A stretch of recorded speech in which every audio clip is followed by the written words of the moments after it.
Hi everyone, it's your favorite true crime aficionado, back with another deep dive. Today we're tackling Netflix's latest docuseries, American Murder, Gabby Petito. This three-part series aims to shed new light on a story that gripped a nation back in 2021. You know the one, young couple, van life, dreamy Instagram posts, and then suddenly the story takes a dark turn. Let's break this down and see if Netflix has actually brought anything new to the table. Alright, so the docuseries does what you'd expect it to do. It pieces together Gabby and Brian's infamous cross-country road trip. But where this one tries to be different is in the details. Through exclusive interviews with Gabby's family and friends, plus some never-before-seen footage, we get a deeper look into their relationship dynamics and all the red flags leading up to this tragedy. One thing I found particularly interesting was the use of Gabby's own words, diary entries, text messages. It's like she's telling the story herself. It really humanizes her beyond the media headlines and the social media image. You get a sense of the real Gabby, her dreams, worries, struggles, and honestly it makes the whole thing hit even harder. Even if they used AI for her voice, this is a case where AI has improved something rather than stolen from it. If you're thinking, haven't I seen this before? You're not wrong. This case has been covered a lot. But what makes this series worth a watch is the additional context. It peels back the layers that previous documentaries didn't focus on.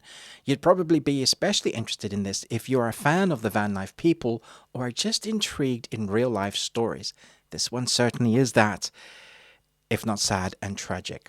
For example, we see how perfect everything seemed online, but then the doc flips the script and shows the escalating tensions behind the scenes. It's an unsettling reminder that social media is just a highlight reel. It doesn't show you everything. And then there's the police body cam footage from the Moab, Utah incident. If you remember, officers pulled Gabby and Brian over after reports of a domestic disturbance. This footage already went viral back then, but here it's analyzed with fresh eyes. Could the police have done more? Were there warning signs they missed? These are the kinds of questions the doc hammers home. But I was thankful that for once the police weren't shown in a bad light. It shows them doing their job, but also reflects on what could have been done to prevent this, and perhaps with some changes that this show brings might change in the future. It also shows us just how easy it is to miss the signs. What if the person you are asking says nothing is wrong and convinces you of that fact, but your spidey sense is saying there's still something very wrong? I guess this is the elephant in the room. This docuseries is definitely one-sided. But is that Netflix's fault? I don't think so. The Laundrie family refused to participate, meaning we don't get their side of things. Honestly though, would their involvement have changed anything? Brian's actions kind of speak for themselves. Let's not forget how the parents handled everything.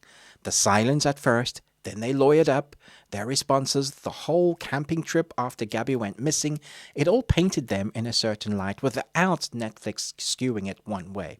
So yeah, the doc definitely leans heavily on Gabby's story, but that's only because the other side didn't want to talk. And then we have the FBI and police response. This is the part that gets me a bit heated. The way law enforcement handled this case was questionable at times. The doc digs into how the police and the FBI and everyone involved managed or mismanaged the investigation. From the delays in reporting Gabby missing to the bizarre decision to let Brian go before he disappeared. There were so many missteps. And then there's the aftermath, the massive search efforts, the media frenzy, the whole country watching. This unfolds in real time and everybody is watching it, so it was a terrible moment for the country. It's heartbreaking to see how hard Gabby's family fought to find real answers, while Brian's family just stayed quiet. So comparing it to the previous docs, if you've watched The Murder of Gabby Petito, Truth, Lies, and Social Media, or 48 Hours is the Gabby Petito story, you might be wondering, does this series really add anything new? And I'd say yes, but only if you want a more personal, intimate look at Gabby's life. The other docs were more factual, timeline-based retellings. This one feels different because of the personal writings, the interviews, and the way it really immerses us into her world. Okay, so here's the deal. I don't rate documentaries like my best bud over at Movies and Munchies. But I will say this, American Murder, Gabby Petito is an emotional gut punch. It's powerful, it's heartbreaking, and it serves as a reminder that what you see online isn't always the truth. That being said, is this the definitive version of events? It's hard to say. The interviews seem genuine, but with so many versions of the story out there, you can't help but wonder about the what ifs. Now I want to hear from you. Do you think this doc did the story justice? What's the best true crime doc you've ever seen? Let's chat in the comments. And hey, if you made it this far, you clearly enjoy my content at least a little bit. So don't forget to subscribe, maybe check out my membership for exclusive reviews and behind the scene goodies. You can ask me in the membership to review a film or two, or even a TV series depending on the tier you're on. Or you can get some really cool emojis for chatting in the comments.